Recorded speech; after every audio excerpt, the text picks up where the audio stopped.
Yay! All right. Well, welcome to take two of part two. Um, so let me hop in and welcome you all. My name is Kat Udero, and I want to say thank you for coming to Third Eye Salon. If this is your first time, if you are one of our peeps that shows up on every Saturday, Saturday for us in the US at least, thank you for being here. We love you. We're so grateful for you. And so in each and every week, as you may well know, we take a fresh look between the veils of reality. And this week, we are taking a look between the galactic veils of reality because we have our guest and new friend, Sharon Sananda Kumara, back on from last week. And we're going to learn what it means to be, from her experience, and not just an ET hybrid mother, but also a ET hybrid grandmother, which yeah, I'm really excited to hear this story.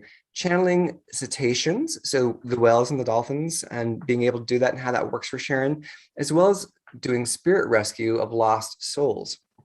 And how a great thing I want to explore in that conversation is, how can you be here but have a lost soul of yourself, part of yourself from a past life? How does that work? So we're going to get into that today as well. So Linda, God bless you for being here. Thank you for being our navigator and getting our tech situation figured out. How are you doing today, my love? I am doing wonderful now that we have this running. So it would not be a Saturday if we didn't have a glitch. I think 80% of the time have some kind of a glitch. I think that's just our energy blowing things up. But I am so excited to be here. We already have people waiting. Thank you for being so kind as to wait for us as we got everything together.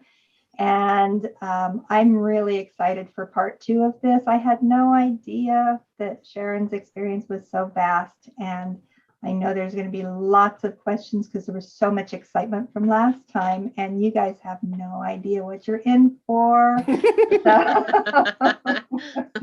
As you watch this video, please like, share, and subscribe. And when I say share with your group, your friends, because the more we bring people in that can use the gifts that our guests bring to them, the higher we raise the vibration for everyone. And the more connected and love we can share across this planet. So thank you. Thank you so much for joining us.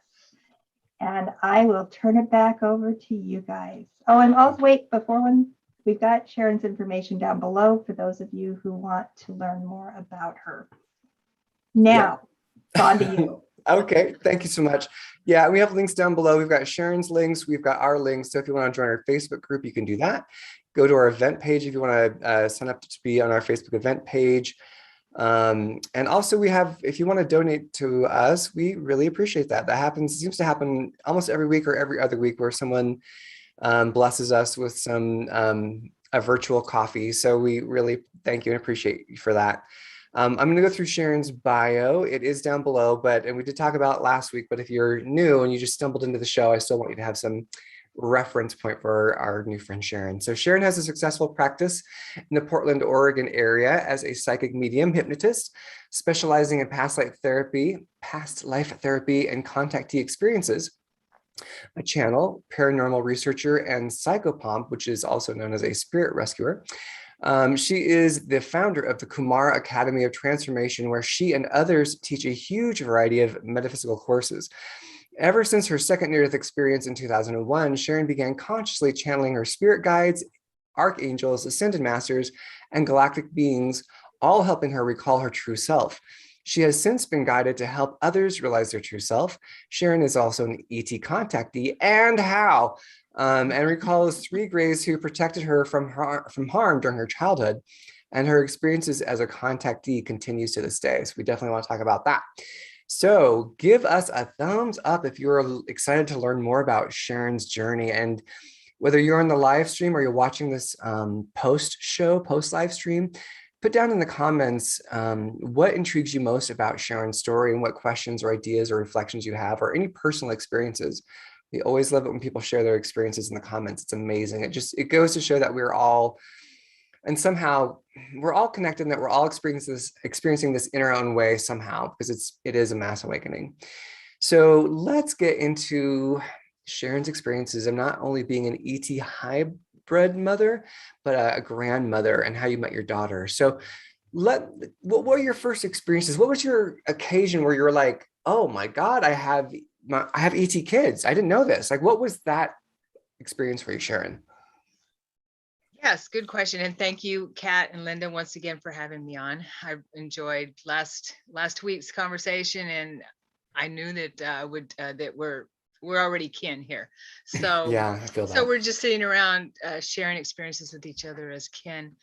To your question, about 20 years ago, I started waking up, and I had a near-death experience, and I was working on myself after that, or around that time, with deep meditation, and also with trying to understand what happens when we die, because my stepfather had passed. And so I was researching what happens, and trying to find what resonates with me. And as I was going through this, things started coming up for me. And we find that as as we start to grow spiritually, right, our shadow selves start to come up, or our memories start to come up, or what we've covered up. And so these memories had been latent within me. And as a child, as I mentioned in the last show, I had 3 gray beings, extraterrestrial beings, that would help me during my childhood from harm from a family member. And so I started remembering all these experiences. Okay. And I'm not going to say all of them, definitely not all of them, but snippets and things like that of these experiences. During these conversations with them and experiences with them is where I found out that over the years that I had hybrid children. I was part, and they didn't say it this way, it's telepathic, so it's just information blocks, I guess you could say, that I was part of this hybrid ET program, and or human ET program. And so that's how I knew about it. And I had just dreamlike memories of being with my children, but I know that they were so emotional that I could only bring through just a little bit of it, veiled memories. Okay. That makes sense, because it was so true. It was like you would just break down because it was so heart intense. Mm-hmm. Yeah, Definitely. I get that. Yeah. And from what I was told is that I had brought forward 7 children. Okay. So actually recently I had a very clear memory, and this is not the grandchild memory, but I can get to that in a second. But this one was, and as these memories come up, I don't go fishing for them. When I had these memories, they just came up. And this one happened to come up when I was driving down the road. Okay. And I was listening to someone else's experiences, a man. And I was listening to a podcast. I was driving to Seattle from Portland. And boom, I have this memory. And I'm trying, and I'm driving. So I'm like bilocating kind of thing in my car. And luckily I'm on the freeway, so I don't really have to pay attention too much. I'm on I-5. And I feel the sensations in my body, and I'm on a craft, I'm assuming, where it feels very familiar. And I'm laying on a table, and there's a gray being with me who I feel is one of the female caretakers for my children. I feel that she's been with me throughout my whole life. Oh, wow. And more, I'm sure. And she's with me, and I'm just shaking really bad. I don't feel like I'm cold, but more just, the tremors, I guess you could say. When you shake really bad from being scared, I forgot what it's called. Trembling. Yeah. Yes. Okay. And so I'm shaking really bad, and she's putting her hands on me, and she's trying to warm up when I'm laying on, and she's doing that with her hands and trying to help me calm down. And and she comes in front of me, and she says, look at me, look at my eyes. She's telepathically trying to calm me down, working to calm me down. And she's communicating with me through her eyes and telling me, this will be over soon. You're fine. Everything's fine. remember, you're fine. And she tells me that you're helping the planet. You're helping.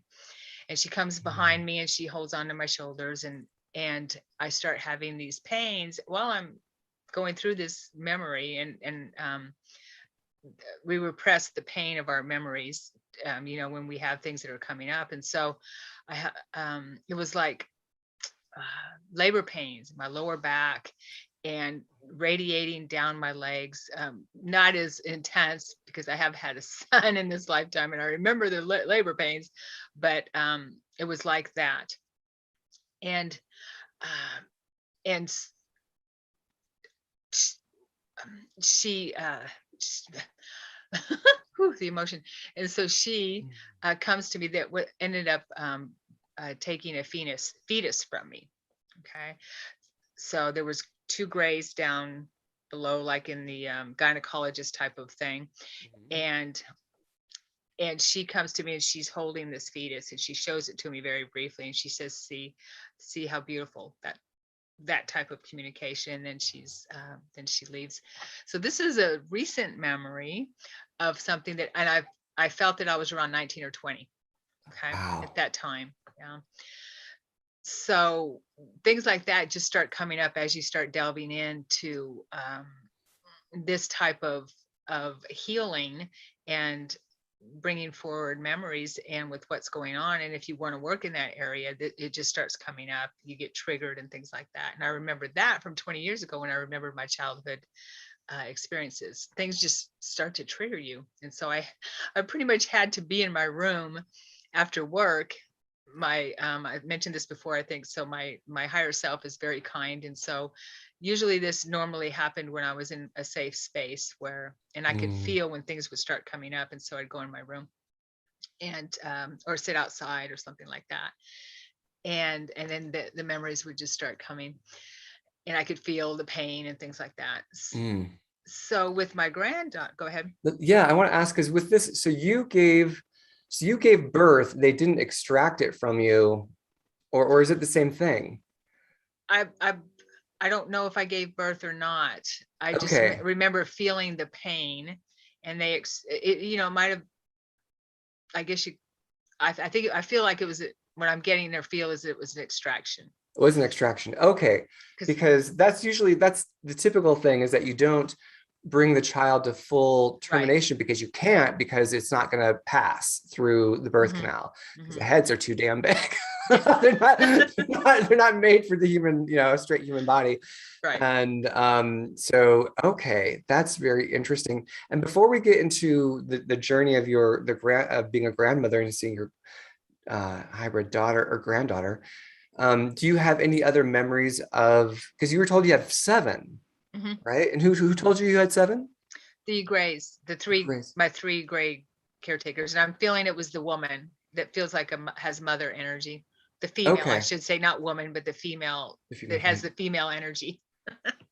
And did you get to see any of your 7 kids? Do you have memories? I'm sure you have seen them, but do you have memories of getting to see any of them in other instances, in meeting your actual children? Not clear memories, not like the one where they took the fetus or were seeing my granddaughter. I just, like I said, I have veiled memories of being there with them. Okay. And I'm actually going to start working with the hypnotherapist and I have an appointment. So I'm going to start bringing those memories, clear detail, and bring those memories. I'm feeling my higher self and all the beings that are working with me are telling me it's time. So to bring more information through, and because it's really important. And I'm getting a little off track here, but I'm reading Susie Hanson's book. Have you heard of Susie Hanson? Oh yeah, we've had her on the show. Love Susie. Yeah. Okay. So I'm reading that now, and I actually bought it a couple years ago, but started it and never finished. I only read a couple chapters. So I know now that it's because of the emotion involved, because I've had racking sobs with it as I read her experiences. And so obviously it wasn't time for me to be triggered with that information. Okay. Yes. All right. Thank you for clarifying that. And so let's talk then about Oh, your I think experience Linda with has your, something. oh, I'm Linda, sorry. I'm sorry. I didn't see your hand. I just have a kind of side question for you because you're going to see a hypnotherapist. You're a hypnotherapist. A lot of people have interest in seeing hypnotherapists. Mhm. The first one I ever saw was a complete charlatan. She was like supposedly the best, and she was leading me through the whole thing. Mm. And Ah, and argued with me at the end Oh, about wow. my experience. So how does somebody know if they're in that process, if they're not with someone who really knows what they're doing? That's a really good question. Yes, I mean, you're in a very vulnerable state, so I'm really sorry to hear that you experienced that.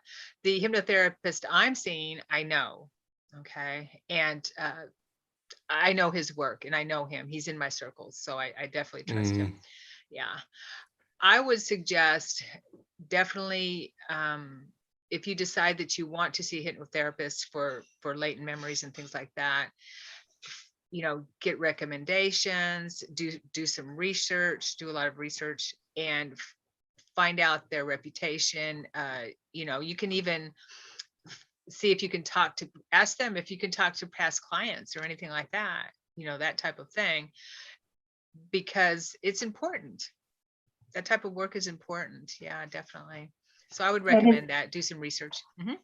And I hear two different things from hypnotherapists. One, that you need to be in person with that person, and one that they can do it over Zoom. So what are your feelings on that? I feel that you really need to be in person to get to the deep levels. Okay. Now you can do, the alpha or maybe light theta if at all during Zoom. I do guided meditations and things like that where people can get into a light trance through Zoom. But as far as hypnosis goes, where you need to reach a deeper state, I feel you really should be in person. And some people maybe work differently and they're fine with that. But in my opinion, I feel you should be in person for a deep trance, for deep hypnosis. Yeah. that's great feedback. Yeah, I thank you for that. Was a great question, Linda. I had an hypnotherapy. I've only been like, I think it's been once that I've been successfully hypnotized. What you call hypnotized, where I went back and I had past life memories and whatnot. And that was all, it all happened. It just started happening because I was in that state. And then I've had two really like bad hypnotherapy sessions where it was like, I just couldn't connect. I have a very strong mental body. There's some people who can go into altered states like that. And I think I can go into altered states semi easily in terms of awareness. But like, when it comes to, like you're saying, that trance state, like these people got to know what they're doing. Otherwise, I just had one guy who was just like, all the entire time, I'm like, I don't think I'm under. And he's like, oh, just keep going with it. I'm like, I'm not under. And so it was just like at the end, I opened my eyes at the end and was like watching him and watching him walk around the room. He was like, okay, now at a count of 3, 2, 1, you're coming out of it. And I'm like, I'm out of it. Like, it was just so annoying. Yeah. That was my second experience. I had that with my second experience. And I tried with him for like a month. Oh God. Of trying this, and I never did. I did have one person who got me. She said, you were close. You weren't quite there. You were close. But I came back with very distinct glimpses and pure emotion around those glimpses. Yeah. Uh, and so that felt much more real. Good. I'm glad to hear that. If I could interject here, sorry. Absolutely. From a hypnotherapist point of view, it is a agreement between the client and the hypnotherapist, and so there is a place of letting go too. Okay, and so it's a partnership. Right. And finding someone that you trust is really important, or that you feel comfortable with, I should say, that you feel comfortable with is really important too. Definitely. Yeah. And so that way you can let go. And we all have our walls and things like that. The first time I tried hypnosis a long time ago, 20 years ago, huh? I'm like this. Mm, I didn't get anything. I didn't feel like I was in a deep trance at all. So yeah, I mean, we go in and out of hypnosis all the time throughout our day. So right. yeah, Yeah. yeah. So but All right, that was good. That's a good conversation to have. mhm. So thank you for that. So yeah, then we can come into where did you first encounter, what was your experience? I guess I want to know the journey of how you got to see your granddaughter. Like what initiated it and how did you get there and what did you experience? I want the whole kit and caboodle. Okay. It was I was in bed asleep, and I don't know if it was an out of body experience or because a lot of times I'll just wake up in these places and I'm just there, right? I don't remember how I got there. I don't know. I don't remember anyone coming into my room and taking me, but I'm there and I'm very physical. It feels more physical than here a lot of times, and I'm there. So, and I recognize this place, and I'm there, and it's I don't know if it's on a craft or underground or what, but I feel this is on a craft. And we are there's people around as living quarters. And my first when I'm as soon as I have my consciousness enters the me there, or the memory of me there, although this was in live time, I'm just walking around. There's a swimming pool there, and there's people in the swimming pool just hanging out. And I'm in like a area where there's just people hanging out, where a social time area kind of thing. And I'm walking through, and I and I my bilocation part of me, I know I'm here at home in bed, or at least not home in bed, but I know that I'm Sharon. And then I'm also whoever. I feel like I'm still Sharon, but in that, it's so hard to explain, but in Mhm. that awareness of the Sharon who's aware and probably goes there quite often, but I just don't have memory of it. And if you've read Susie Hanson's book, that would make sense, right? Well, it's because we're aware of like this limited perception of our consciousness through our consciousness, but our consciousness doesn't end with our awareness. There's other aspects of our consciousness that are off doing other things. Is that what you were saying? Yes. Uh, well, sort of. In a way, I'm also saying that I could be tapping into a memory where I am there as Sharon. Do you know what I Okay. mean? Hmm. Okay.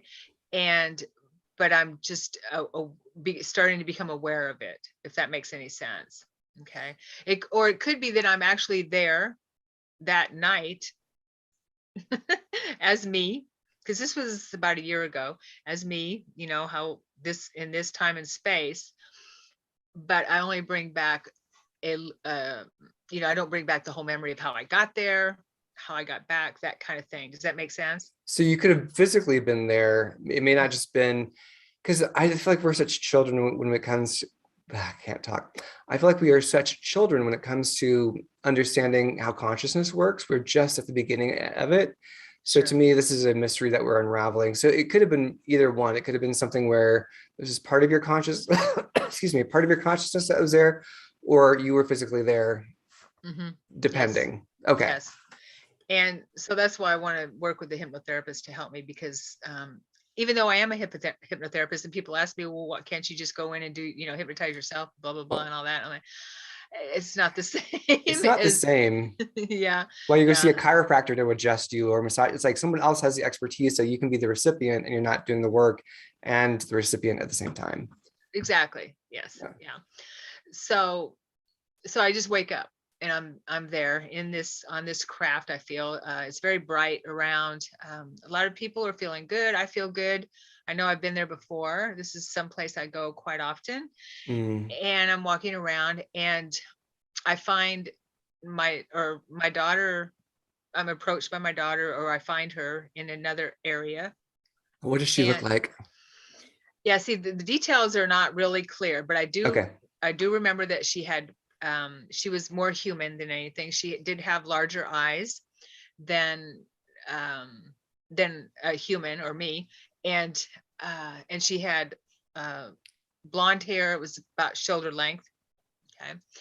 And she was almost my height, a little bit shorter.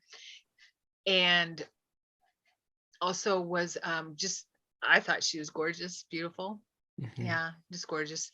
And she just had a really sweet, she had a very sweet energy, continence, and or what do you, Demeanor. demeanor, thank you. Mhm. And I felt so much love to and from her and for her. Again, it just felt like I was just, it was normal for us to be talking and communicating like that. There, in my memory anyway, there wasn't any, oh, I haven't seen you in a long time, you know, with that emotion of being back together.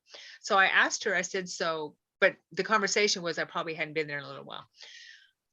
So show me what, oh, and she had her granddaughter, my granddaughter, not her granddaughter, her daughter, my granddaughter. Mhm. And I knew she was my granddaughter. I just knew it. She's about 5 or 6 is kind of what I'm Oh, getting. okay. So, right. And she's, well, she's small. Let me say that. Whew. And she's standing in front of her. She has her, like a little child would do, standing in front of her, holding her hands and things like that. And the little girl's kind of squirmy. So I said, so what is show me what my granddaughter's been learning. Okay. She said, well, let me show you. She's really excited. So she picks up my granddaughter gently by her feet and hangs her upside down. My granddaughter puts her arms out in a really beautiful fluid motion, like she's flying, like their wings or something like that. Mhm. And she lets go of her and she's levitating. Wow. Yeah, it was so beautiful. Was she levitating like flat in the air like she was flying, or was she upside down levitating? She or? was upside down. She was upside down. Yeah. She was upside down. She had little pigtails. Her hair was it was like a dark light brunette, but it was very Okay. thin. Oh, and the the funniest thing about her was, or not fun, I don't know, she had pointed ears, not like Spock, bigger than Spock, pointed ears. Okay. She was gorgeous, and she was thin. She was rather thin, and I remember my daughter was thinner than me, and so and she's levitating. And I remember standing there looking at that and just being so proud of her and so happy for her, and because obviously that she's learning to do a lot of things that we have forgotten how to do. Right. My next memory is I'm sitting around with other people.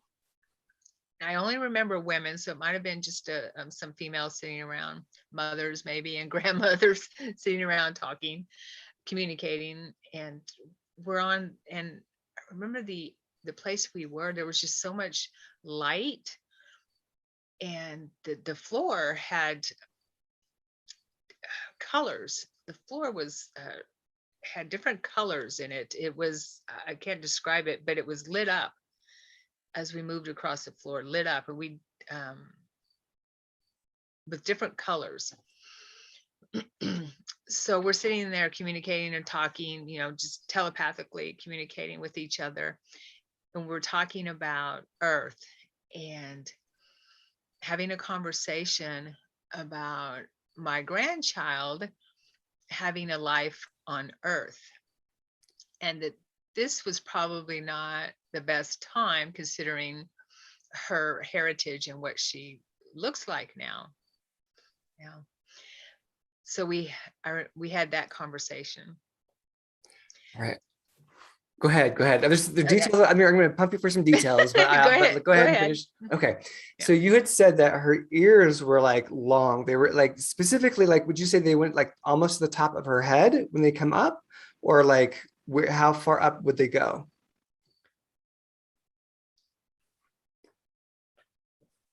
They were about 4 inches above her head. Above her head. They're all the way up here? No, not that high. not that high.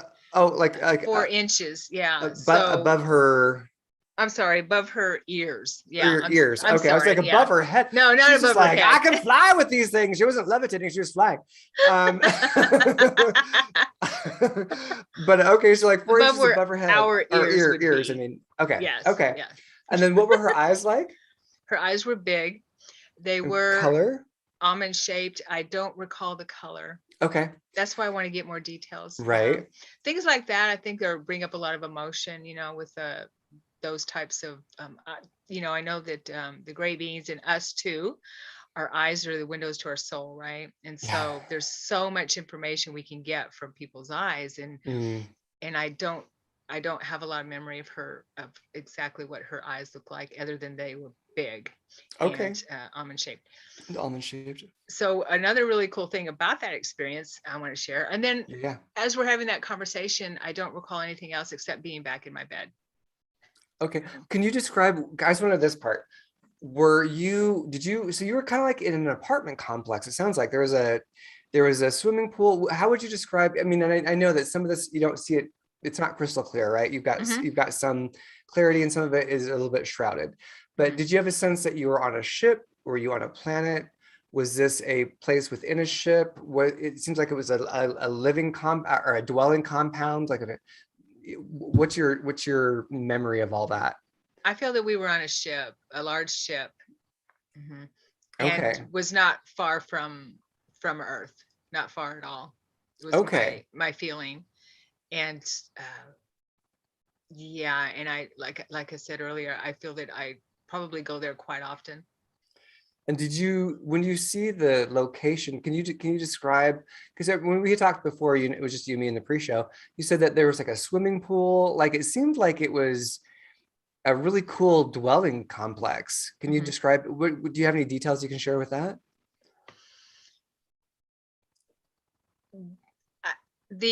By cool, I don't believe that I recall exactly what the architecture was, as much as the feeling of it. Okay. And the beings and the people, there were humans, mostly from what I saw. So there are humans there. Yes, they were the ones in the pool. And how can I want to go? If there are humans hanging out, they let humans on. God, give me a ticket, let me ride. Okay, go ahead. And now that's what I perceived in my mind. Okay. So I'm just starting to get used to seeing extraterrestrials that are different than us. And I'm actually now starting to get really clear visions that are quick snapshots, which I'm sure you both experienced, and people in the audience may have experienced, visions where snapshots of things, but they're just so freaking clear, you can't deny it. Yeah. So I'm getting those too. And so it was the feeling that I had there was more than the architecture, although the architecture was very bright and comfortable and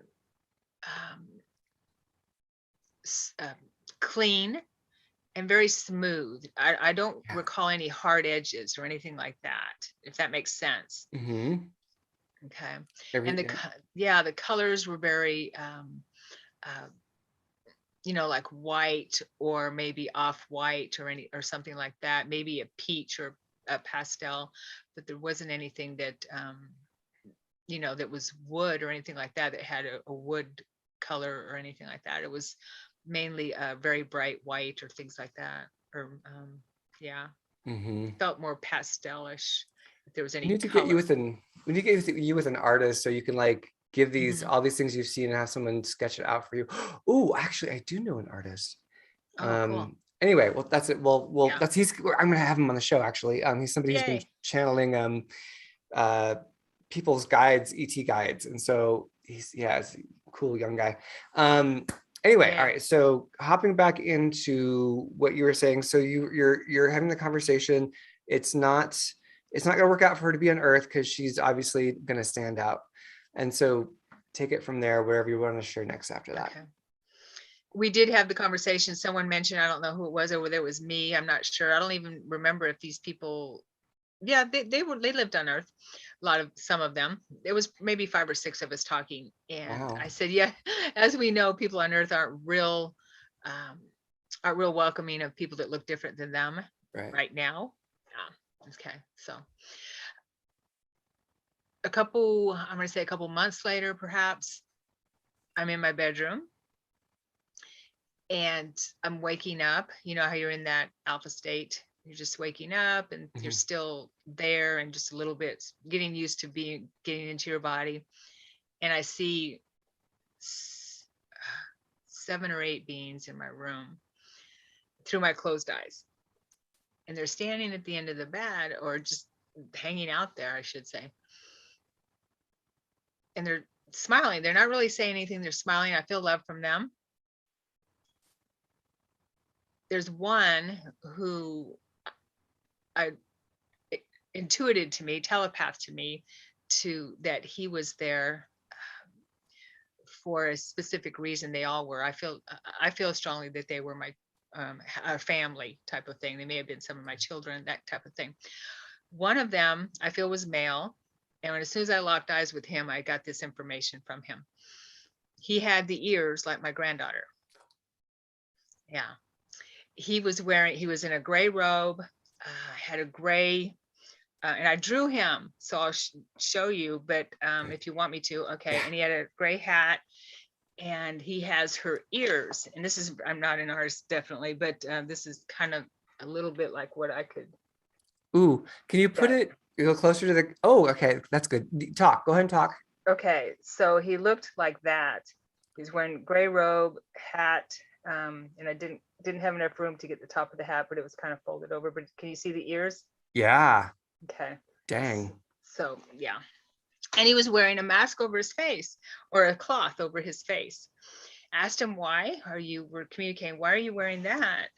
And he communicated to me that he didn't want to frighten me with his different types of look, with the way he looked.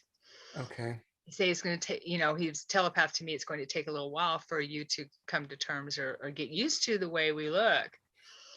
But he telepathed to me that he was my son-in-law. And I felt so much emotion from him. I was just started crying. Yeah. I felt so much love, and the feeling of recognition and all of that came up. Okay, so there's a question from the audience. I want you to, so was that kind of the conclusion of it? They were just kind of there saying, hi, we're your family. Was there anything else from that was good to share?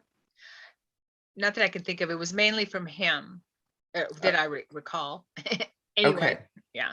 Okay, good. I just want to make sure we don't miss any details, because it's also juicy. So Josephine in the audience asks, how would you ask them questions in meditation or just awake? If you ask them to visit you and to remember, would they? So I guess maybe the question would be, are you talking to them telepathically or verbally? Mm-hmm. Both. Okay. Anytime I can. Oh, and I use my intuition, and I also do automatic writing, that type of thing. Okay. But I have asked them many, many, many times over the years to show themselves to me and help me remember them and help me remember things. And that's what I believe they're doing. Okay. So that's her other question, is if you ask them to visit you and to remember, would they? So it sounds like that's what you are doing, is you're saying, please visit and let me remember. And that's what's happening. And cool. I believe that most of us, if not all of us, that have had these experiences, and I think a lot of us have, and they do make us forget, so that we can live our human life and not be, totally insane. Because can you imagine if we're carrying around this kind of stuff with us throughout our day? And so people just don't understand. So I believe baby steps. What I kept getting from them was baby steps. And that's wise, because a lot of people, when they do realize that they're contactees, that they're lifelong contactees, and the memories come back, it breaks them for a while because Mhm. they're then split and they don't know what's real anymore. And yeah, and I know, are you familiar with Sherry Wild? Oh, I love her book. I've read it 3 times. I Yeah. love Sherry. She's going to be on the show in October. Oh, Having, nice. yeah, she's had a Awesome. lot to recover from. She's had a lot of attacks to recover from. She's another person who I just love her to the core. And she was saying that there was a juncture point where everybody on the planet was asked if they, and so everyone's going up on a ship at this point, like everyone's being contacted because this is one of Mm, her roles, was to ask people, are you going to stay on the planet for the transformation or do you need to get off? Like, mhm. because this transformation's coming, and she's able to read them. She's like, okay, she's able to like read their soul and be like, okay, you're gonna stay, okay, you're gonna go off. And because with the transformation that's coming, not everyone from her, this is again, there's so many different perspectives on the changes that are coming, right? But her, I just really connect to her, like she's so authentic. But she was saying that everyone's been contacted, everyone's been asked. And so if you're not going to, and I mean, there are people, I don't know how it is with kids being born post that time, but whoever was alive at that time was asked, are you going to stay or go? And those Mhm. who are going to stay are the ones who are going to help Earth through her transition. The ones who are going to go, it's like, that's too much. They're going to relocate to another world where they can continue 3D living. Makes Anyway, sense. I just like the idea that we've all been contacted. I like the idea that I've been contacted and I just can't remember it because that's the thing where I'm just like, anyone want to, like I just feel like other than with my own empathy and being able to connect with them that way, I feel like I'm hard pressed for any authentic contact physically. Anyway, that's enough about me. So any other, let's talk a little bit more about your eating encounters, because I want to hear the story about you meeting the lion being that we had Mm, talked about, mhm. you and I just talked about. So in our pre-show. So would you tell us about how you encountered a lion being? Sure. So I just wake up and I'm in a craft, a ship, and I can tell it's a ship because we're moving very, very quickly, very fast.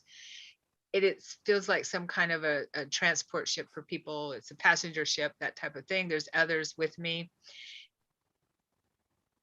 And we are, like I said, moving very quickly. It's dark around, so I feel like it's at night, or I don't know if we're in space, but it's still, as we're approaching where we're going to land, we're moving really quick, and I'm getting very anxious and scared that we're going to crash into a mountain because I see a mountain in front of us. And I'm actually yelling in my mind, stop, that kind of thing. We're going to crash, that type of thing, because I'm freaked out, and they ignore me. So, And can you tell me who else is, because your consciousness is that you wake up, you're on the ship. Like yes, that's like, you're like, oh, I'm on a ship. And so do you recall who's around you on the ship? not in particular, except for that lion being, which I didn't. I just recall, and I have other memories that I can share of that type of thing too. Okay, cool. Um, just other people, yeah, or beings. Okay, I don't know if they're extraterrestrial or human. I feel like it's a mix. Obviously, if there's a lion being there and there's other beings there with me, it's Okay. probably a mix. Okay, that resonates is what I'm getting. Mhm. So I'm sitting close to up in the front. Actually, it's the front row because I'm where I'm sitting. There's three seats, three beings, and then there's a aisleway in between, and then there's three seats, and then there's about 3 rows back, And and there, you're, I'm sorry to ask these that's details. Are okay. you, so this is, so if it's a long ship, so it's this way, right? And it's traveling, let's say it's this way. Is it correct so far? Are you sitting in rows this way? Or are you sitting in parallel this way? Parallel, So you're sitting in, parallel and vertical, oh, parallel. oh, Yeah, okay. So yeah. you're all facing the front, but Hmm. it's two parallel rows. Yes, Okay, 2 parallel awesome. rows, and then 3 rows back, Oh, vertical. okay. I guess vertically from the front, because we're Okay. looking out the window in the front. It's a large window. Okay. God, I'm so jealous. Okay, go ahead. And be careful what you ask for, Kat. I know. Right? The fantasy might be more exciting than the reality, eh? Might be less terrifying.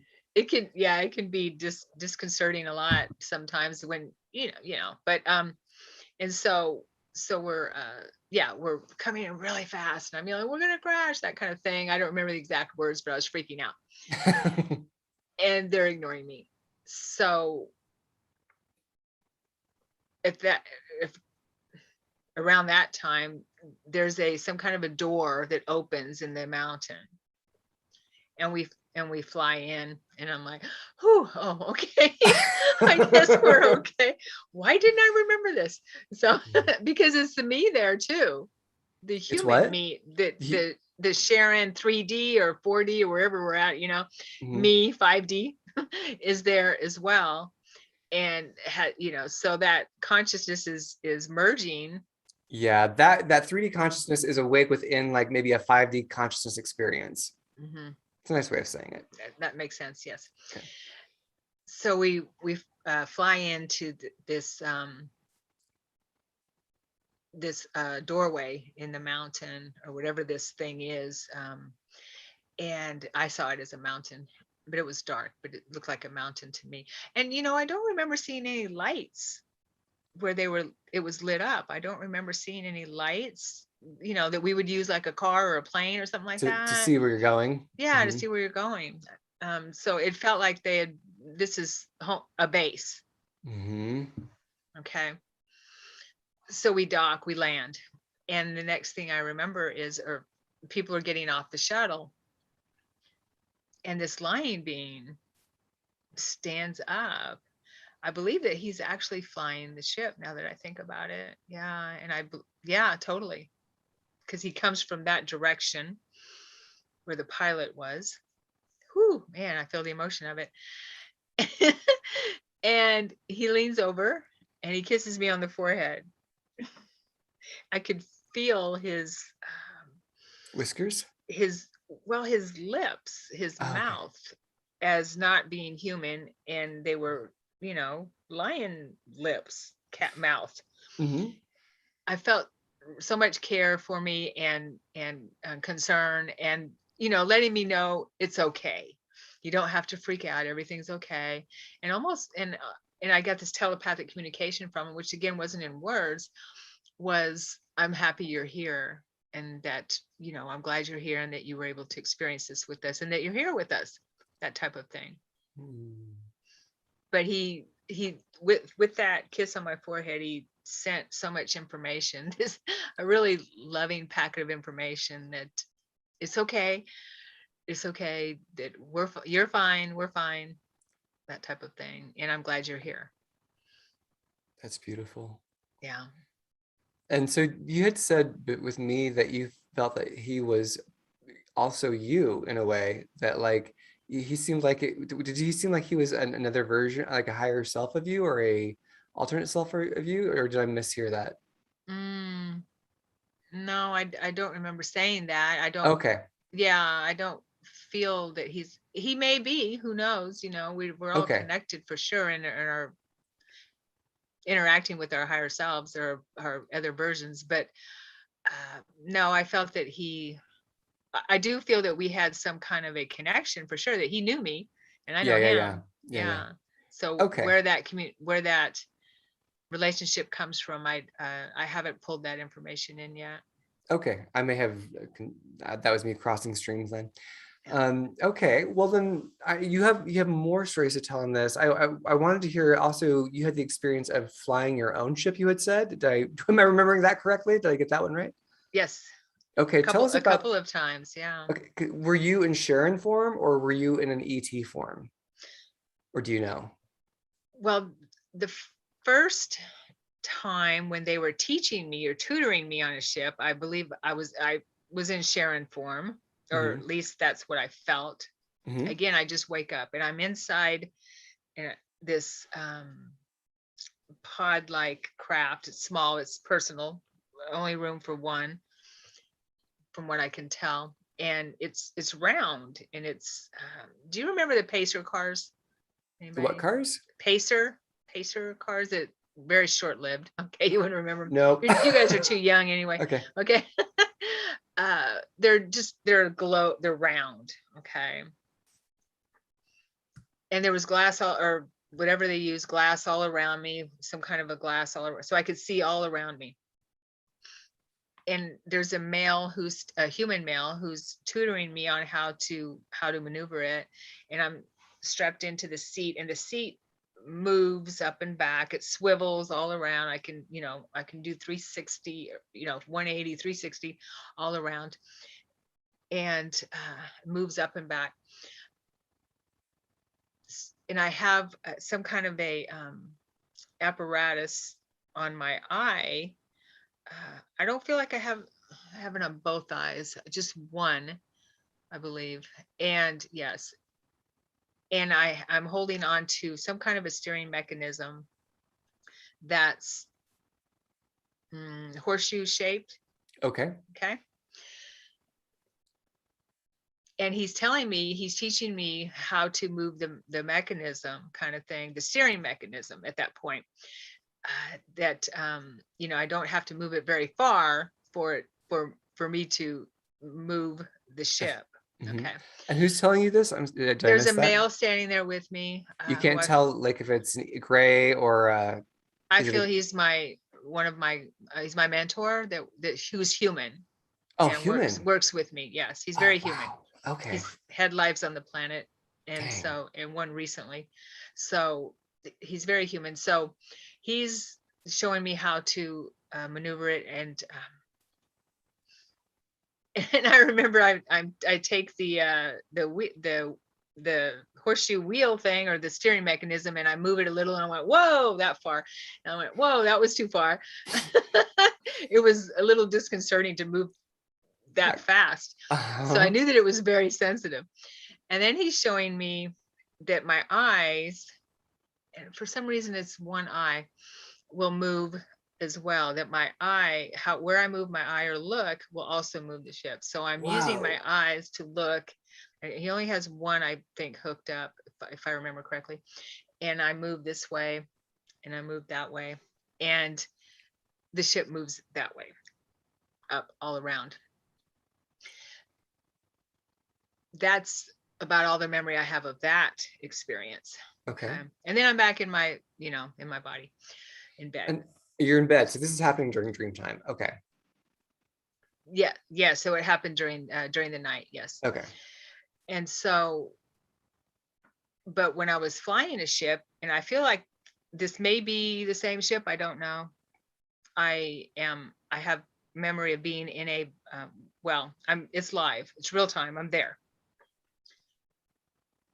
I wake up and I'm in a small craft, personal craft.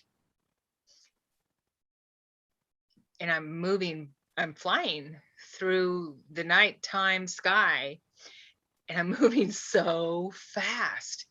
And I like muscle cars. So I think I know why I like fast cars is because I love flying ships. And so I'm flying so fast and I'm maneuvering it. But I remember using the mechanism as well as maneuvering it. Not only a manual, but I do feel that there's a communication between the ship and I as well. But I don't remember don't recall how that is happening. But I do have memory of using the horseshoe, and it's another horseshoe steering mechanism, is turning the ship. So and then I land somewhere. I landed somewhere that I feel is my home, and I look down and I realize that I'm not in this body. I'm in a different body, and I have short dark hair, which I've seen myself in that form in quite a few experiences. Short dark hair. I'm smaller. I'm 5'8" now, and I feel like I may be 5'4", 5, something like that. A lot better shape, younger, just that type of physique. And the really weird part is, after I get out of my craft, I take it and I I mold it together, kind of fold it up, Oh, which is the strangest thing. And I put it in like this compartment, this storage unit. And it wasn't long after that where, and there's more, but there wasn't long after that where I was listening to David Wilcock, and I have a lot of his studies where he talks about a metal that we have, that DTs have given us that bends. that bends and you can form. Yes. I've heard of this. I had no idea that we had metal like that. It was just like, whoa, that's weird. I must be, going into dreams or something, but that makes sense now, because I was still very lucid and wide awake and conscious as Sharon. And so I go into a living quarters, and I see my father who was my father on this planet, on Earth. He's there, but he's my dad. And also I have a mate there. So I'm having conversations with them, and next thing I know, I'm back in my bed. Wow. Do you recall, did you see yourself? Like, did you look human or did you look ET or From what I hybrid? recall is I was human. You were human. Okay. Or more human than anything. Yeah. Okay. Yeah. It's just so fascinating. God, it's just so fascinating that because you're not the only one. There's been a number of people, I've either been on the show or I've, watched shows where people have this experience of having a different body, like especially with the whole gray situation, where there's a lot of people, the benevolent zetas, where people will go into a ship, they'll leave their physical body, their spirit will hop into their ET body, and then they'll operate from their ET body. And then when it's time to go, they'll hop out of their ET body and go back into their physical body to return to Earth. Wow. It's fascinating to me. It's utterly fascinating. We are just such children in the cosmos with our thumbs up our bums half the time. Honestly, like we just running into walls thinking that we're doing something. Totally. All right, so I want to ask, there's a question from Miss Josephine again, and then we're going to switch the conversation up because we want to talk about channeling cetaceans, and as well as spirit rescue. So Josephine asks, and it's a great question, if they had a message to us, what would they want us to know? So as you're tuning into your cosmic family right now, your ET family, is there a message that they would want to give us? Take your time. Well, the number one message, which is always the universal message, is learn how to love each other, learn how to love ourselves, learn how to love each other. Yeah. Because all the rest is kind of noise, I guess you could say. Yeah. That's the number one message I get. Because that's who we are, that's what we are. Remembering that, all the rest goes away, they're saying. Any pains, any anguish, any fears, anything that we brought on ourselves, to hinder us, goes away once we remember that we are love and that love conquers everything. Let's see here.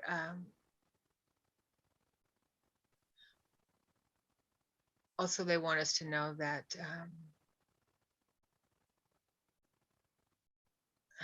how do I put it in words? We're moving up in vibration very quickly. So as things happen to us personally, that it's all part of that shift, as you were talking about, Kat, earlier.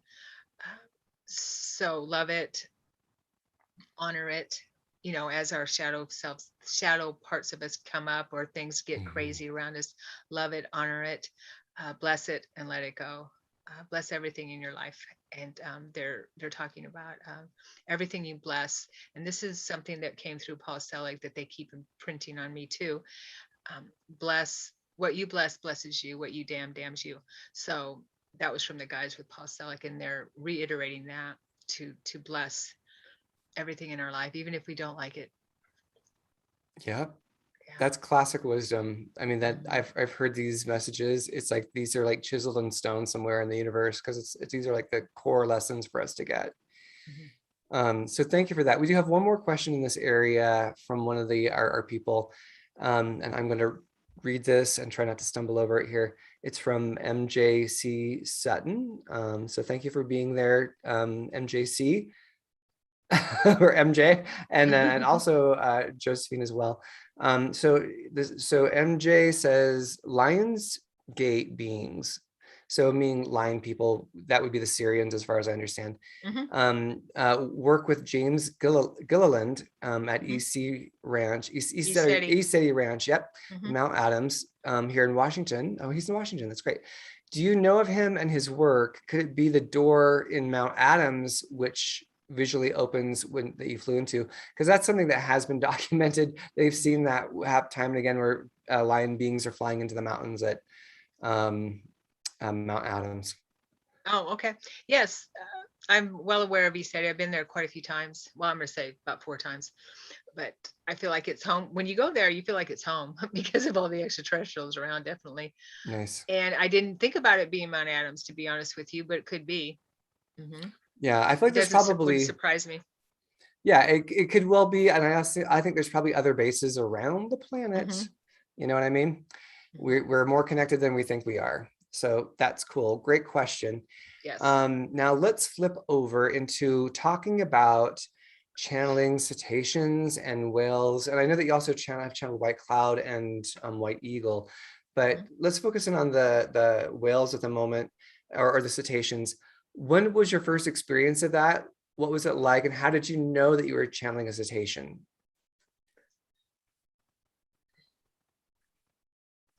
My first experience, oh gosh, that was probably maybe 10 or 15 years ago. Probably, yeah, I'm thinking. And I knew I was channeling a cetacean because they told me that's who they were. And also, as you learn to channel, you begin to recognize certain energies. We all have a energy signature, and they taught me this. And that, you know, I don't know if I shared this in the last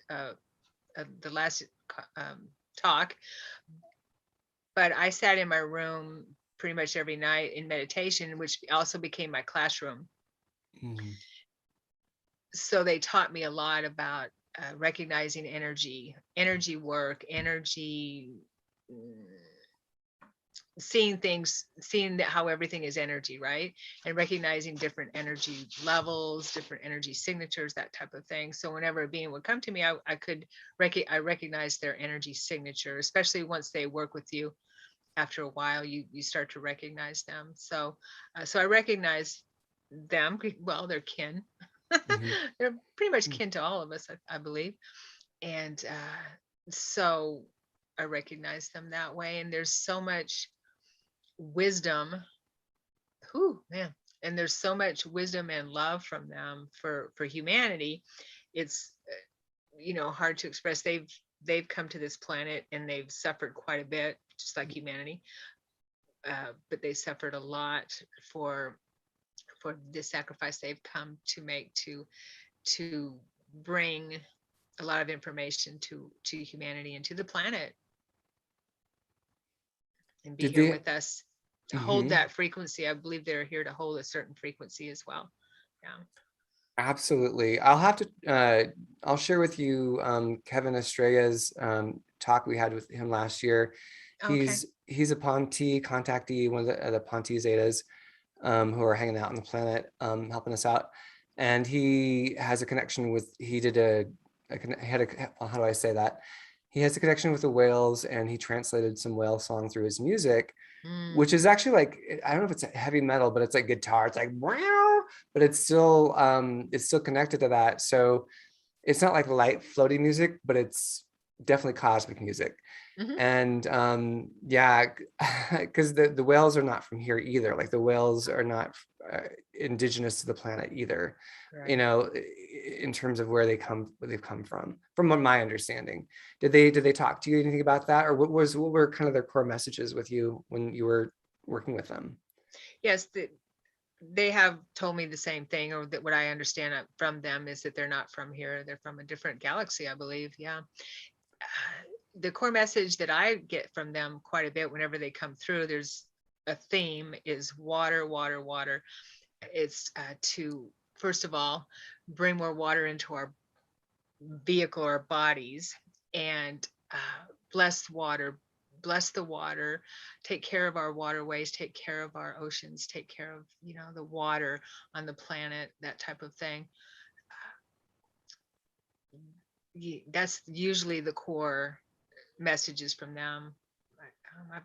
Yeah, they're just so loving and so wise, and they're so fluid. When you communicate or connect with them, you just feel that fluidness with them. It's hard to be in a bad mood when you're connected in that realm at all. Yeah. It's hard to feel bad. You just can't. Wow, that's beautiful. What about dolphins? Have you connected them with dolphins? Oh, yes. Yes. Dolphins are definitely my peeps. You're a I water girl. You're a mer girl, so of I'm a course. mer. Yeah, I'm a mer. So the I have seen myself as a dolphin. Hmm. I connect to them quite a bit. It's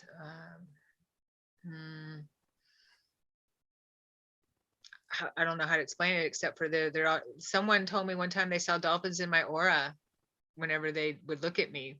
So they're just part of who I am. Have they come through with messages in channelings? I'm sure they have. Let me think back. They're very playful. That's what I love about them. And they love music. They love music. Oh, nice. Yeah, their energy is very different than the whale energy. Whereas the whale energy is that grandmother type of energy. Okay. Huge energy. Yes. And when I connect to that wise woman whale, the mother or the grandmother, it's just, whew, man, my heart just opens up. The dolphins are more playful, and they remind us to play more, to laugh more, to not take life so seriously. That type of thing is messages I get from the dolphins more. And also, you can use the dolphins for healing. They are healers. Okay. Yeah, and so they love to work with the human body in the higher planes with healing. Actually, the Monroe Institute has some type of a program where you can connect to your healing dolphin and work with your dolphin that way and have that dolphin with you throughout your lifetime. Oh, that's beautiful. But they love to heal. Mm-hmm. Monroe Institute's amazing. Yes. Are manatees cetaceans? Manatees. Linda, you had an experience. Linda says Linda no. says no. Yeah. Well, Linda, what was your experience with the manatee? They're mammals. They're mammals. Okay. They're beautiful. Their closest relative is an elephant. Oh, that's wild. I'm so Yeah. ignorant. So what was your experience with the manatees, Linda? Do you want to share people with that, or are you okay to share that with people? Sure. Yeah, I actually went down to swim with the manatees twice. The first time was not a great experience because I didn't have a mask that fit. And I had a very playful manatee that thought that bobbing Linda was a great thing to do. So it would swim by and hit my fins and send me like a top into the water, and my mask would fill. And I've almost drowned once, so I was terrified and would come up, flailing. And it was just playing. And so I finally, was going to reach down and look at it very carefully just as it was coming up to look at me, and hit my mask and gave me 2 black eyes to wear at my conference for the next week. Whoa. Man. Totally by accident, just Yeah, both yeah, of us, misjudging distance. But I went back after the conference and decided I was going to try again, and had the most amazing experience of swimming off on my own, away from the group, getting permission to do so, and just calling out and saying, literally, I'm a good person. Come see me. If you want to play, come play. And this torpedo came by the size of like a horse, a large horse. I couldn't see the head, I couldn't see the feet, brushed by me. And when they give you some rules, one is they like to be scratched like a dog. oh wow, So use your nails to scratch, and wow, rub them. The other is don't touch their face under any circumstance, because their whiskers are very, very sensitive, and don't hold on to them because that's infringing on their space. So other than that, you can have an interaction with them in their territory on their terms. And this torpedo came by, and I put my hand out and just let it rub against my fingers. And it came back around and looked at me. And these beautiful little bead eyes with complete consciousness looked at me. And I understood instantly that she was asking, are you good people or bad? Hmm. And I put my hands up and said, I'm good people. And I just waited. And she looked at me and tipped her head and went with her little fin like this. And I thought, oh no, they told me not to touch your face. And she looked at me even closer and went like this again. And I noticed she had seaweed across her eye that was bothering her. oh, So I reached across and pushed the seaweed away, and I put my hands back. And this is, underwater, snorkeling. And she looked at me again like, okay. And she turned her head and she did it on the other side. She had seaweed on the other side. And so I took the seaweed off her eye on the other side. And she looked at me again like, really, are you good people or bad people? I'm really checking you out. And I just repeated in my head, I'm good people. And so she rolled up underneath me, and we proceeded to have this little, I would rub her and she'd show me with her fins where she wanted to be. I don't know if that's the right term for them, where she would want to be rubbed. And every once in a while, I'd tickle her and milk would squirt out because their nipples are under their armpits. oh my God. So I would get too close. That's where I keep mine. And milk would squirt out, and she'd do this whole body tremble, and she'd look at me sternly, like, did you mean to do that? And I'd put my hands back and say, I'm so sorry, I didn't mean to do that. Okay. And then she'd roll back up underneath me. And so we had this 1.5 hour love fest. Wow. That she would take off every once in a while when people came near us. And then when they would leave, she'd come back.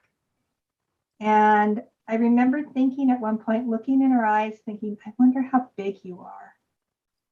And she just tilted her head and she looked at me like, I can answer that. I'm this big, see? And she raised me up out of the water underneath me. So I had no choice but to put my arms around her. Oh my gosh. To see how big she was. Wow. And I thought, I'm going to be so busted for this. It was like holding a horse. Like if you've ever ridden a horse and you just laid on the horse and held the horse, that's what it felt like size-wise. And I just held her and just hugged her. And then I thought, we're going to get in trouble. And so she went back down under the water because she literally lifted me out of the water to force me to hold her. And, it was an amazing, amazing experience. And when it was time to go and they called me back, I was so sad. And she looked at me like, why are you so sad? And I told her I got to go. And she just looked at me like, no, you don't. You can stay and play. And no, I really got to go. And he's yelling at me now, you know, we got to get in. So I started to swim away and she blocked me. And she looked at me like, no, you can stay and play. And I, no, I got to go. And I love you and thank you, but I have to go. And I swam around her and she blocked me a third time. She blocked me 3 times. And on the third one, I'm just bawling. I learned you can't bawl and snorkel at the same time. It does not work. Does not work. And I said, no, I really have to go. And she just looked so sad. Like for an animal to look so sad. And she put her head down and she swam away. Oh. And when I got to the boat, the person who was leading it came back and said, we need to talk. I was like, hey, she pushed me out of the water. I didn't do that. Instantly, I'm in trouble. And he said, no, you don't understand what an experience that was. And I'm thinking, oh, buddy, yeah, I do.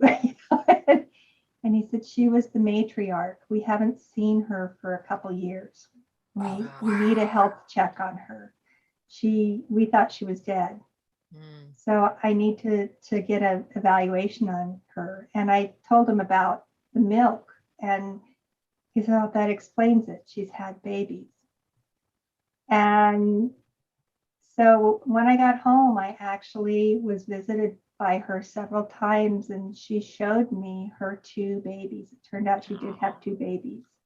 Wow. That's beautiful. And we would swim. She would call on me and we would swim together. Like psychically psychically, yeah, in my dreams. Your and dreams. We would swim together. And it was just the most amazing experience that we had that connection. And at one point I felt it sever and I wondered if she passed away. And I haven't wanted to ask. That's beautiful. So, yeah. So that was just the most amazing religious experience I've ever had. Spiritual experience. Yeah. Sure. Yeah. Wow. That needs to go in your book. You need to put that in your book. Linda's working on a book called Journey to Wisdom, so that needs to be at least a chapter. That's beautiful. Thank you for sharing that with everybody, Linda. Super appreciate it. I just think that sets a tone for what we can have, these relationships we can have with our water brothers and sisters, with our ocean family. Yeah, they're very aware of good people, bad people. You'd have to be, right? Very aware and very cautious, very, wanting to trust, but afraid to. Yes, like a child. Betrayed many times by us. And when I feel into whales, I was mentioning, I feel deep sadness, that they feel sadness for us. Like we just aren't getting it. And they want us to. Yeah. We should have Kevin back on the show. Yeah, I'm right there with you, Linda. I feel that too, where it's like they are so wise and they're like, why, over and over again, why? Yeah. Thank you, Linda. Yeah. That was beautiful. Yes. I'm gonna switch up our gears here and start talking about spirit rescue, because we've only probably got about 15 more minutes for us to go. So fast. Yes. I know, because it's just, and we could go so much longer. It's such a good conversation. But I want to make sure we talk about it because, so I had just a session with Sharon last week.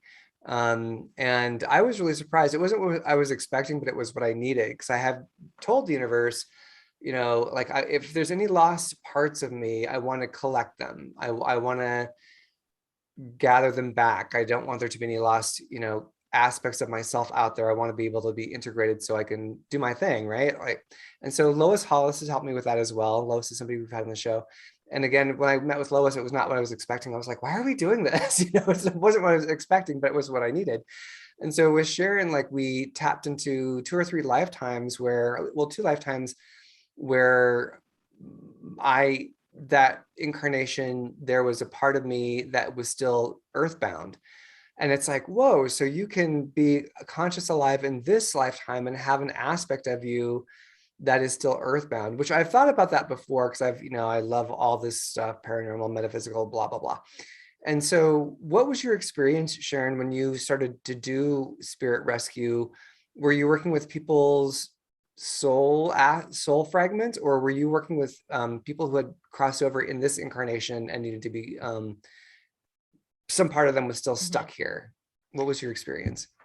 My first experiences were with soul fragments, because in my meditations, Yeshua, Jesus, my guide, not at that all the time, was helping me with my retrievals, my soul retrievals, with retrieving fragmented parts of myself.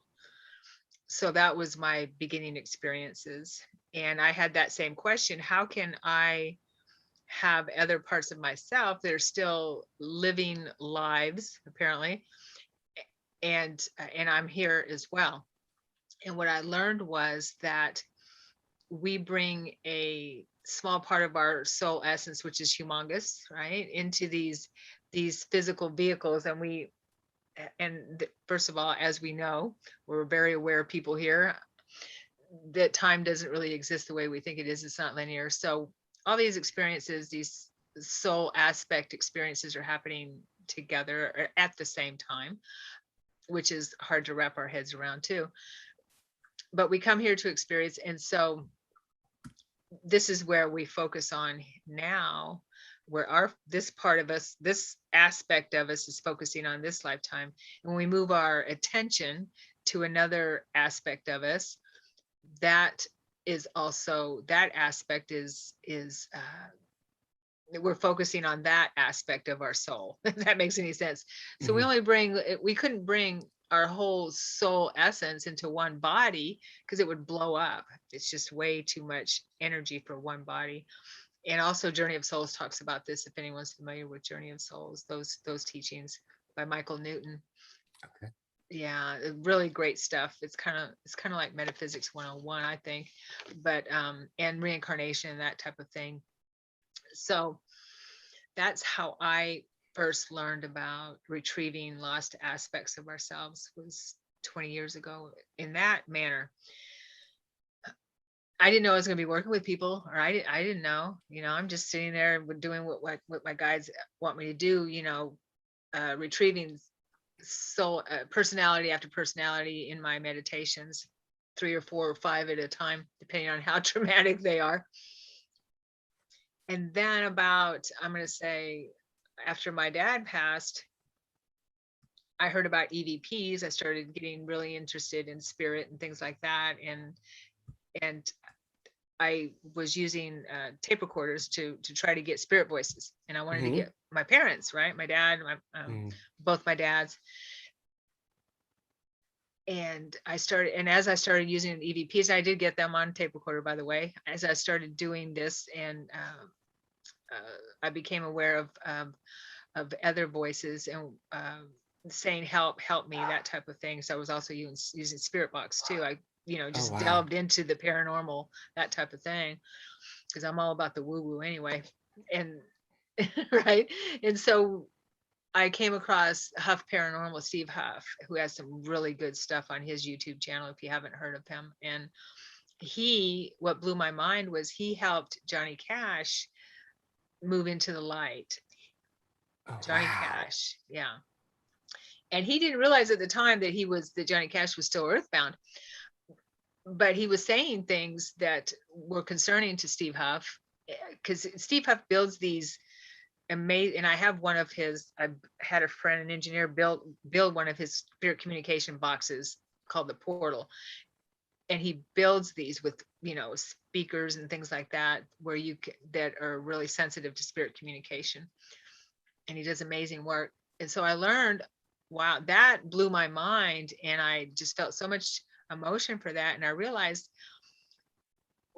there's so many people that need help we don't know how to die. We're not taught, really, in Western society, we're not taught how to die, right? Yeah.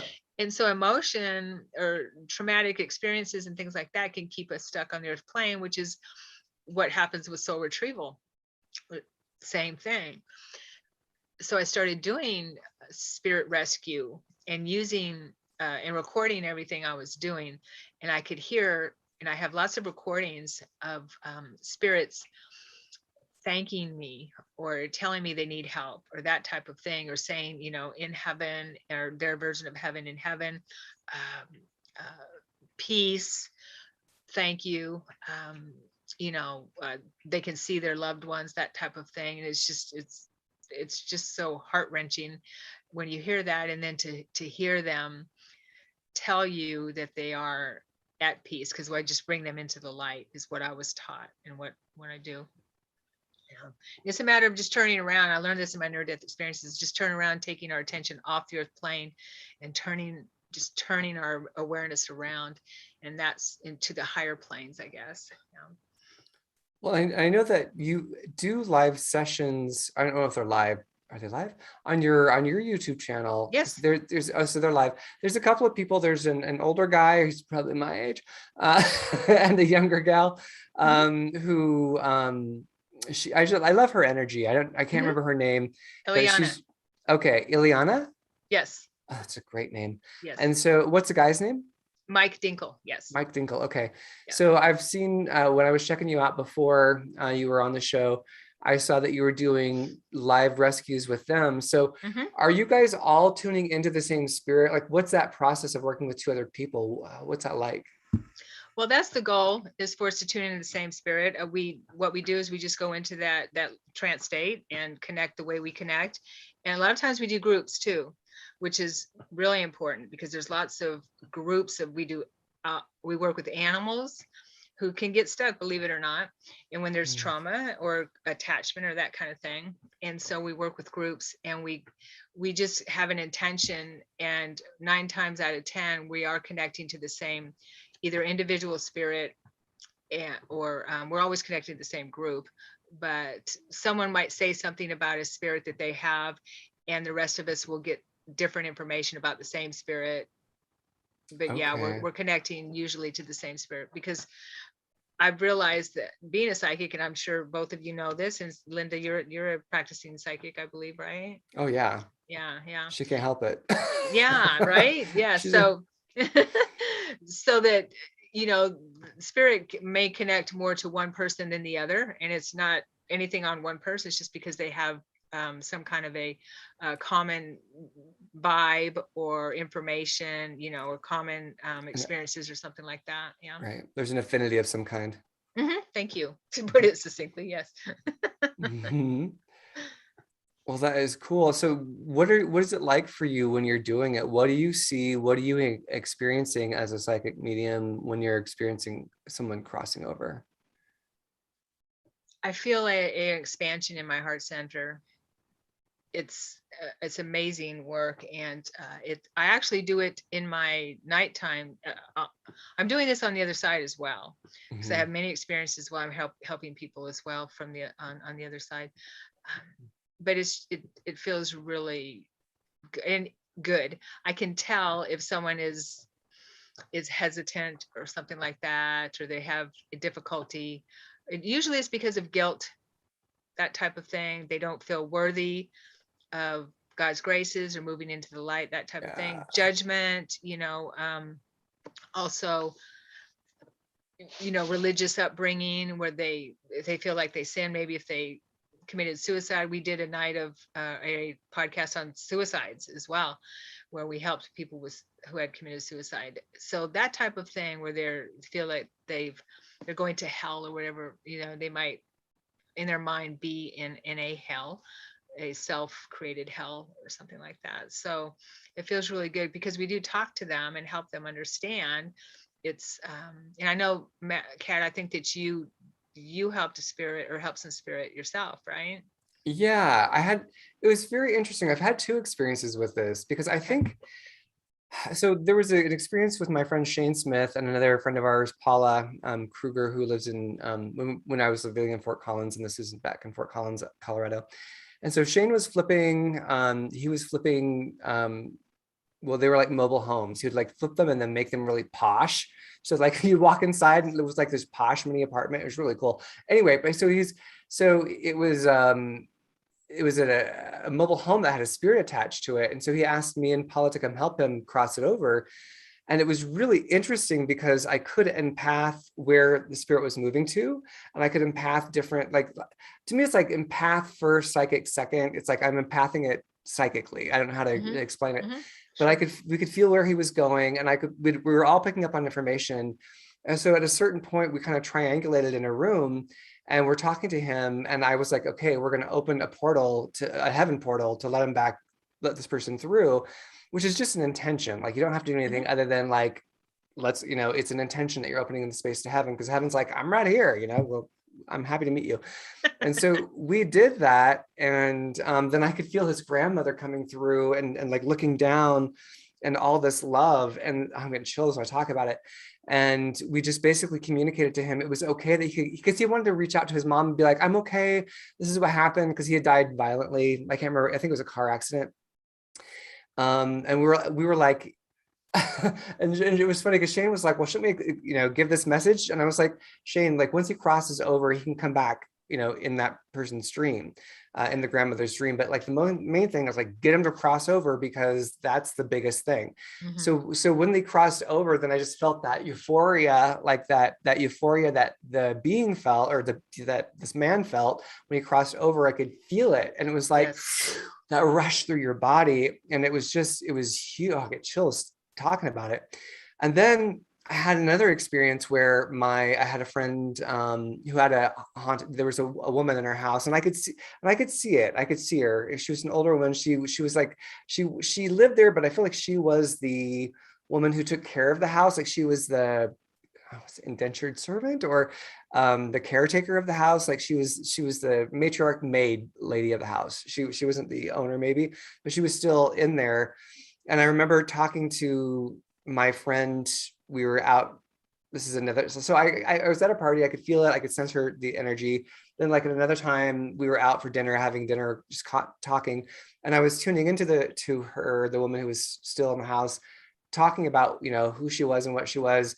And then I'm also talking to her and being like, it's okay for you to cross over. It's okay for you to do blah, blah, blah. And then when Shane, same friend Shane, came into the house at a later time, he was like feeling the house. He's like, no, there's no ghost here. And I was like, oh my God, I actually did help her cross over just by psychically talking to her and letting her know this and that. Like I helped her cross over in that moment. I didn't have to do anything other than talk to her in my mind. And that's your experience too, right? Yes. Because we're so programmed and conditioned to believe or think that when we die, we're gone. Right. And so we don't normally, especially in everyday life, and if we're not doing this anyway, we don't notice spirit, and we don't know that they want to communicate to us and want us to know that they do still exist, and they are around us. They're just at a higher frequency, that type of thing.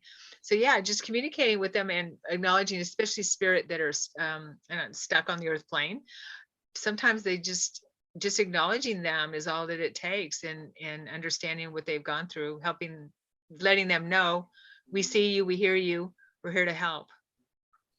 Yeah, absolutely. Absolutely. And it just the fact that they have someone to talk to about, because they don't have any external stimulus, like no one's talking to them, so they don't know that they're looping in a circle.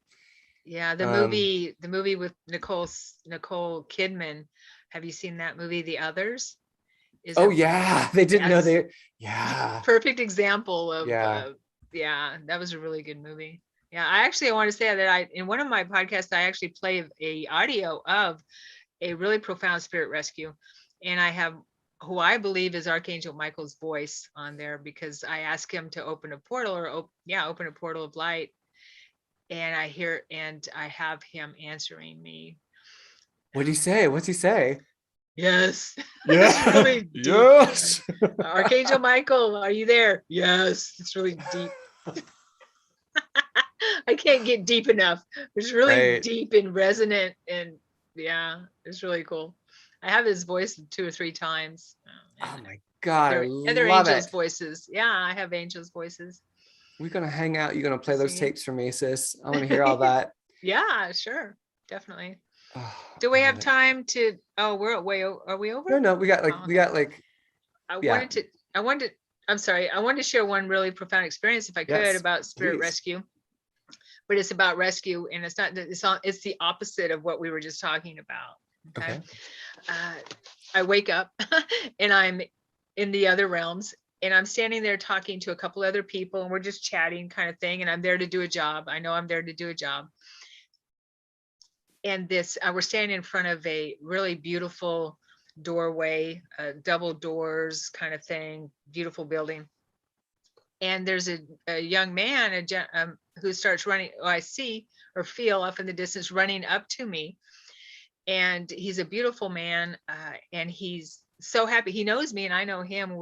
And so happy to see me kind of thing. And then he gets my telepathic communication that we're not there to just catch up, that we were there for a job. And his expression changes, and we touch foreheads. And he could tell it's a concerning thing. We touch foreheads, and I give him the information that his brother is on the earth plane, and he needs his help. He needs something to wake him up. I have the information that his brother is addicted to, I don't know if it's heroin or meth or something like that, but he has a purpose. Something needs to wake him up and get him on the right track, he's strayed far from his path. So we enter this doorway, this double door thing, and there's a building, and there's probably, I'm going to say 7 or 8 people sitting with their backs to us. And some of them are in robes, and some have bald heads, watching a big screen. And they're watching his brother on the screen in his life. Okay, whatever he's doing. And his brother looks really in bad shape. So they ask him, will he be willing to go to the planet, not reincarnate, but show up in some kind of a form, like an angelic form or some kind of a form, to give his brother a really profound experience to change his life, and communicate this to him: you're going to die, and you need to do something, or maybe give him a near-death experience or something like that. So he agrees to do that. and then I wake up in my bed. He made the agreement, so I came back. Oh, so this is okay. Just to make sure I'm tracking this. Yes. So the gentleman that you're reuniting with, saying, "Oh, so good to see you again. We've got work to do together." It was his brother that was still incarnate. Yes. That needed the help. Yes, that was still that was on the planet, in physical form on the planet, and he needed to insert himself into his life some way. Okay. And this gentleman, this young man's counsel, I'm feeling, was sitting there watching him on this big screen, and he agreed to insert himself, to lower his frequency down to the earth plane and help his brother in some way. His brother, his spirit group brother, and we may be from similar groups, spirit groups, different type of group than your relatives. I don't know, but apparently they were in a spirit group where they just came across his brothers, and they asked him to insert himself and give this young man some kind of profound experience where he would get off the drugs and get back, or just do what he needed to do to get back on path, because he had work he needed to do. Okay. And I think it's interesting that it can be something where it's like, okay, we need to give him a near-death experience. Or something, something profound to some intervention. Thank you. That's the word. Yes. Mm-hmm. Heavenly intervention, divine intervention. Literal divine intervention. Yeah, it's one of those things where I've definitely, because I have a hard time, I'm getting better. It's going to keep getting better because I'm on my journey. I definitely struggle with being on the planet, and I used to struggle a lot more with it. And I'm like, near-death experience would be great, but on my terms. It doesn't work that way, right? So it's like, can I just, be unconscious and die but I come back and my body's fine. Like, I don't want any trauma. But it's, it's not always how it works out. We do have, it looks like Nasita Beats, if I'm hoping I'm saying your name correctly. The question is, can most souls not teleport? And so I don't know what they mean by teleport, because I don't think that's really, when you're in spirit, you're not usually doing teleportation because you're not physical. Teleportation is more of a, this is my understanding again, this is where I'm coming from, is that teleportation, that's a physical experience. On the spirit side, you think and you're there. You like you just go because you don't have the physical impeding you. So I'm wondering if the question is, can most souls not get that you don't just go through to the light? But I think that it's different for different souls, but I'll let you answer the question. Can most souls not teleport question mark? I'm sorry, I don't understand the question. Yeah. So, I think they're just saying how I would interpret that is that do most souls not realize that they can just go to heaven? Oh, I understand now, I think. Okay. That's yes, I believe that it's kind of rare, to out of all the lifetimes that we've had or people have had, that we will remember what happens when we die. And we probably don't have super traumatic experiences where we get stuck or don't understand or don't even know that we've died. Okay. But normally, like in my near-death experiences, I knew that I had died. I knew what to do because we've done it many, many, many, many times. So most of the time, I'm going to say that we do know that we've died most of the time. There is that small percentage where we might not, for whatever, lots and lots of reasons. And so we go through the process because it like I shared before, when my dad passed, my stepfather passed, and I'm looking at him, and he's like, how do I get out of here, kind of thing. And then I believe that he saw the light behind me, okay, or in terms of space, okay, and that's where he went. So having that awareness is really key in knowing how to die. And that's why I always tell people, just turn around, if you remember that, right? Yeah. And having that awareness that we have left our physical body is usually, well, it's really important, really. We're not taught how to die. Right. Yeah, and I think that kind of sums up the question. They do follow up, like with the dead soul in the home, why didn't he just teleport to heaven? So I think I think you just answered it. It's because they don't know how. It's like, it's somebody who doesn't know that they can swim. Well, why, when you were in the water, why didn't you just swim to the shore? Well, they didn't know how to swim, so they drowned. Like they did, Yeah. it's a skill set. So that we aren't taught, and thank God sometimes some of us get it when we cross over. If we there are people who are like in the hospitals, they see their loved ones starting to show up as they're nearing their transition point. And then there are other people who don't have that, where something happened to them, like they died in addiction or they died suddenly, and they're like, they don't get that they've crossed, so there's just as many humans as there are, that's as many stories as there are in terms of getting back into source, going back to oneness. Yes, and like when my mother passed, I actually had, my sister and I helped my biological father move across. When he died, he didn't know what to do. He was just still sleeping. He didn't believe in God. He didn't believe in anything. He just believed that when you're dead, you're worm food, kind of thing, We used to have some conversations, let me tell you. And I used to always tell him, Dad, when we meet on the other side, I'm going to have the last laugh. And of course, he knew. Now he's my biggest fan from the other side. But when my mother passed, she was on morphine. And she was very confused when she died. So I met her at the park. I may have shared this last time, but I met her at the park and helped her understand that she had died. And that's when my stepfather showed up in a limousine with red roses and helped her with the transition. Because we do have helpers and our loved ones that will help us understand. It's just a matter of have that coherence and that awareness. Exactly. Which we don't talk about it. Yeah, most people are afraid to talk about death. Yeah, absolutely. I was going to say I had a home that was very haunted, and I saw the elderly man that was there, and actually over a period of years created a relationship with him, and very much got that he was there because he had farmed that land. It was his land. It was, even though it was a different home than his home was there originally. And he just felt very attached to the memories that were there. He loved his wife that was there. He loved the land.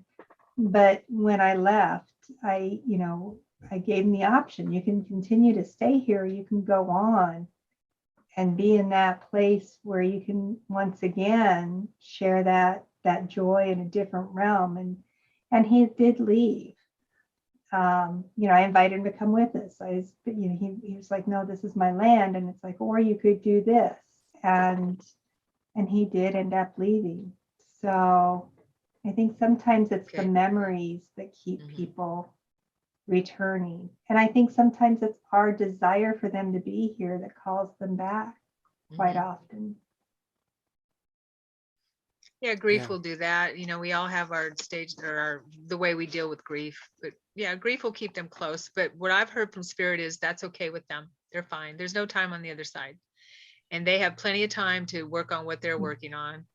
Yeah. And so, yeah, but it's tough for us. And most people do, in answer to that question again, most people do transition to the other side, but not all will, for lots and lots of reasons. Right away. We did have one clarification question of wanting to know if people who died in their sleep know they died.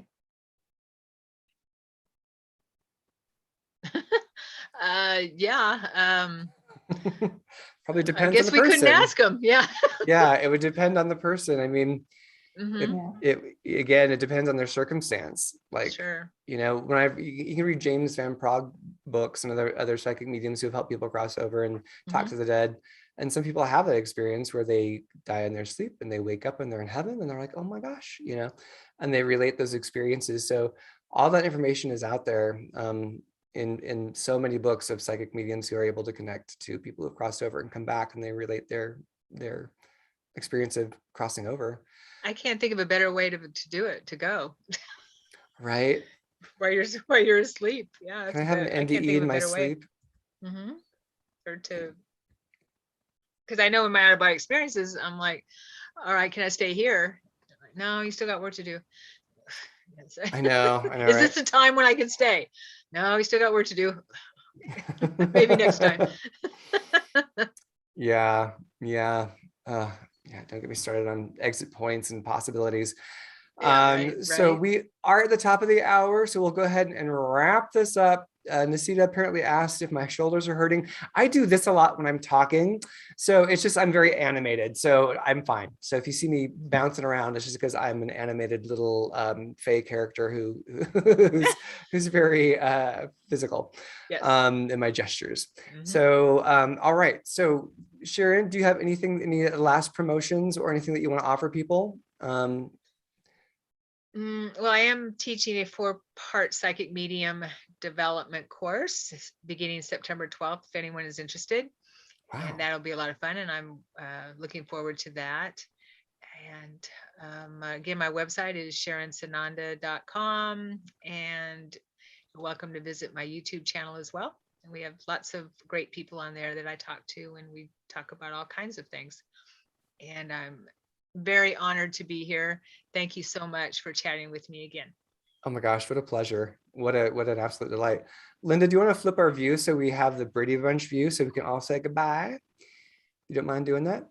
And then while Miss Linda, thank you, love. And then while Linda's doing that, I will let you know that next week, the show is actually going to be me, because I'm going to go to, if you were watching our previous shows, you may have seen Drew Banky, who lives in Blanca, Colorado.